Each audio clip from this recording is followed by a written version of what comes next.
And we are live, guys. Welcome to another live stream from NFI Value Channel. My name is Joseph Darling. What I want to talk about today was why the rich get richer and while we, or middle class and poor, stay poor. The reason is, very simply put, is because they spend less than what they make. That's number one. Very often, poor middle class, what they do is they live paycheck to paycheck. And they spend everything that they get in terms of income. Now, another thing that the rich do is that they never rely on one source of income. They never focus on just one customer. When you are employed and you have a job, you have one customer. Yes, you might serve tons of people, but you have one customer, and that customer is your boss. And if you don't like working with your customer, which is your boss, then you're basically going to have a miserable life. At least when you have your own business, you have many bosses, but you can also then choose to not have that boss if you don't like it, and you can choose to get yourself another boss. That's when you're a self-employed guy who has several contracts that he's trying to work towards, and he has maybe some people that work for him. But when you become a business owner, that's when things start to change, because you begin to have many different income streams. And suddenly now it's not you that is governing your businesses. You have people governing your business. You have managers. And these managers are taking care of everything while you now have time to focus on something else. Is you build something up, and then once it's up and running and you've got a manager and you've replaced yourself, now that income will keep coming into you. Of course, you have to have income going back into the business as well in order to funnel that and make it bigger. But you get some of that profit every single month. And now that you've replaced yourself, you can now go and start a second business. And then once you've replaced yourself there, you can now start another business. And when you've replaced yourself there, you can start another business. But guess what? You've kept the businesses. You don't sell them if they're profitable. Why should you sell them? If you have managers that replace yourself well, and you just stay in contact with them once in a while and see how things are going, then you can build many businesses. Maybe it comes to a point where, hey, you know what? I kind of want some more cash in order to invest in that thing. Then you can sell your shares in that business, maybe sell it off to the manager. He buys from you, and then you've got more cash on hand, and you can start another business. This is how the rich get richer. And you can compare it to also having apartments. Rich people, they build businesses, they get cash flow, and then they invest in real estate. That's what the rich do. And real estate in some ways is just more businesses, because every single apartment or house that you buy is a business. And if it has positive cash flow every single month, guess what?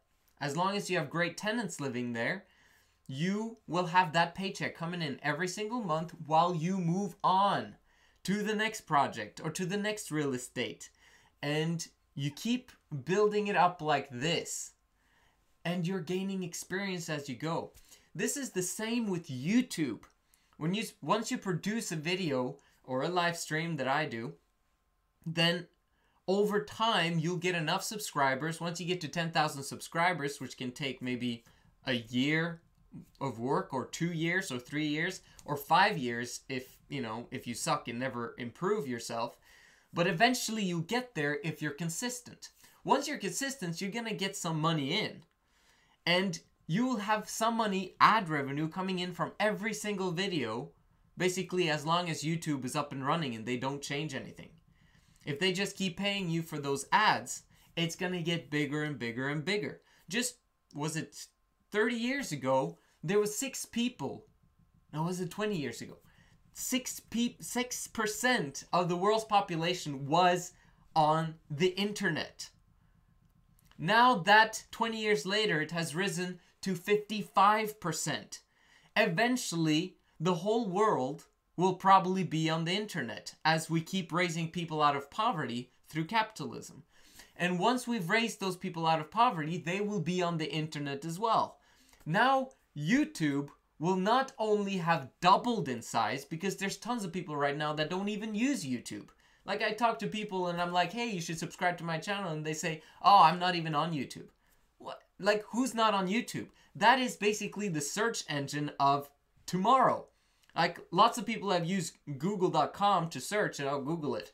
But now we're switching over to it becoming, you should YouTube it, where you can basically see what other people are doing and get immediate information and get the information you need.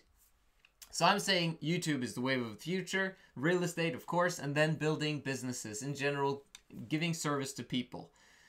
This is how the rich get richer. And the last thing, which is one of also the most critical thing that the poor middle class don't think about. They feel powerless when it comes to the government and when it comes to taxes. When you're rich, you and your lawyers understand how tax works, and you understand the loopholes, and you understand what it takes in order to pay as little in tax as possible. Warren Buffett pays less in tax percentage-wise because he understands it and because he has lawyers that understand it than his secretary. I mean, he mentioned that in a video one time.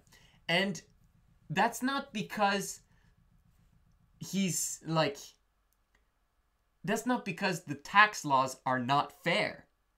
It's because the rich, because of the loopholes and because of the way things work, and they know how the system works, they end up paying less in taxes than regular normal people and poor middle class. And that is your one biggest expense throughout your entire life will be taxes. You have to think about that. That's why I'm a libertarian. We want to cut these taxes down in order for the free world to become, prevalent and for it to exist. So I hope you liked this video. I hope it gave you some more information about why the rich get richer, and you can jump on that bandwagon too. Like, it takes just as long time to educate yourself out of school and get a 5-year degree as it takes to build yourself to become a multi-millionaire if you know what you're doing and if you've got a mentor. Now, did it take longer for me? Absolutely. But I had some really weird conditioning. I mean, a lot of us have that from my religious background about money, but I also had, started a family with a wife and 3 kids that I had to take care of. I'm not giving excuses now. I'm just saying that that's my real life. That's what happened. And also, I've been stupid with my money. But business-wise, like, I'm smarter now, a lot smarter now than I was before. And as long as I get out of this bankruptcy thing that's going on right now, it's going to take me less than 2 to 3 years to basically set myself up as a multimillionaire in the States. Like, that's just how I see it. My confidence is at that level now. I know how to talk to people. I know how to work with money. And I'm going to figure it out. And, you'll be part of that journey if you're subscribing to this channel. So, anyway, comment down below. Like the video. And, if there's anything that you're wondering about, ask questions. And I'll willingly share. This is the Men of High Value channel. My name is Joseph Darling. I'll see you again tomorrow.